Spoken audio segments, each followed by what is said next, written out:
don't know that Carson Beck is going to be getting Heisman talk after what happened Friday night. That was just ugly. That Friday night spot's been weird, too. Like, we had the Virginia game, Florida State. We had that one on a Friday night. So Louisville upsets Miami on Friday night.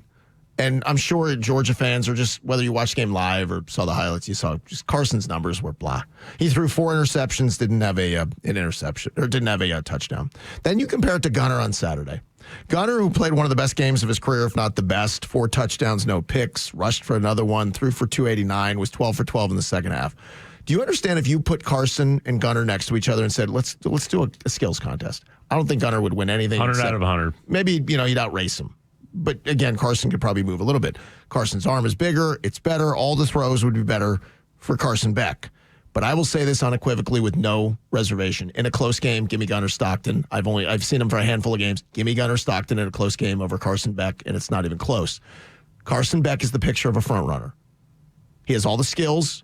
Jeff George was a front runner. Like, there are certain guys, if you go back through NFL history, big arms, could do all the things. When the chips were down, those guys would not come through because the game got too much for them. And then once they lost, they would put it on somebody else. And this wasn't just Friday night with Carson. There was a history of this. Happened 2 years ago in the SEC title game against Bama. It happened last year on the road at Bama. It happened against Ole Miss last season. It happened at Texas, but Georgia overcame his poopy play because that night they sacked the hell out of Quinn Ewers and won the game. It even happened against Texas in the SEC title game. Do people remember what Carson's numbers were before he got hurt? He was 7 for 13 for 56 yards. Nothing going on offensively. Were they down 6-3 at the half, I think? It was right there 6-3 when Gunner came in. Yeah. And now against Louisville, it's the first game that they've had some other close games, but he was really behind. They were down 14-0 before you blinked. It's like, all right, Carson, you are the guy here who has to bring us back. You're the guy that everything else is not working. You're the reason. It's why we brought you here. We paid you, gave you NIL. Go do this. And he threw 4 picks and didn't throw a touchdown. And then after the game, blamed his wide receiver on the final interception for running the wrong route, which the truth doesn't matter in that spot. You fall on the sword. You don't bury your teammate. Oh, yeah, irrelevant. Even worse if it's actually true. Well, it's 10 times worse. Yeah. He's Bo Callahan.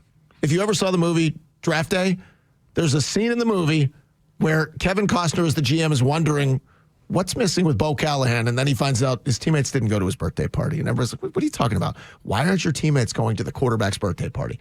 That's Carson Beck. I think from afar, I think they kind of squint at him. I think they say the right things into the microphone. I don't think they love Carson Beck. I don't think his teammates loved him here.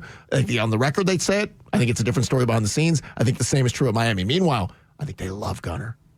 Gunner couldn't outthrow Carson anywhere. I think they love Gunner's gumption. I think they love his fourth quarter clutch play. I think they love everything about Gunner. And again, skill set wise, he can't stand up to Carson. He has something about him in the fourth quarter that Carson Beck couldn't smell or touch. I was there last year, and I know what I saw. Gunner, who had not played, really, and there was no real plan for him. He was supposed to be passed by, he was going to be Raiola or maybe Puglisi. It was going to be somebody. It wasn't going to be Gunner. It was going to be Beck for a year, maybe more. He came in off the bench, and that team responded. It was energy. It was life. It was rallying. We're playing for this guy. And, again, my observation was I didn't see that with Carson Beck. I think that was absolutely real. As soon as he came in the game, there was a different energy to the Georgia game. When your team responds to the quarterback, that's another skill. I mean, believe me, I like the 6'5". I like the big arm. I like all of that stuff. The team responding to the QB, that does matter. How about when the game's on the line? How do you play there? Gunner did it in Tennessee. Awesome performance. Fourth down. Go get the points. There's London Humphreys. Go get the 2-point conversion. Go win in overtime. Against Bama, he made the throw to Taylor Taylor. I mean, it was a dime. That would have been a walk-in 50-plus yard touchdown. They could have won the game. You saw the comeback against Auburn, even in the less than pretty offensive game, and then what we saw on Saturday against Ole Miss in a shootout. Ole Miss was putting up points at will, and Gunner's like, okay, 12 for 12 in the second half, 135 yards. Then I saw these numbers on third down that the Bulldog Report tweeted. Gunner was 3 for 3 passing on third down, 26 yards, nearly 9 yards per attempt, and a touchdown. He also rushed 3 times for 12 yards, had 2 first downs on those situations, and is 12 for 12 in the second half. To give you context, it's the first time we've seen that happen against an AP top 5 since Aaron Rodgers had a 12 for 12 against USC way back in 2004. That's what Gunner just did. Oh, that was that Saturday night magical game. When it matters most, Gunner's like, all right, let me step up, let me make plays. Carson shrinks. He always has. That's the fear I would have of taking him in the NFL because every game's close. You're going to need him to step up in the fourth. He runs from it. I mentioned this as well. I think that it's important for Kirby to have, like every coach, you want a comfort zone. There's two things here. I don't think that he looks at his secondary right now specifically and has much of a comfort. Was it Ellis Robinson who got grabby on like consecutive plays before halftime? PIs on like 2 out of 3 plays.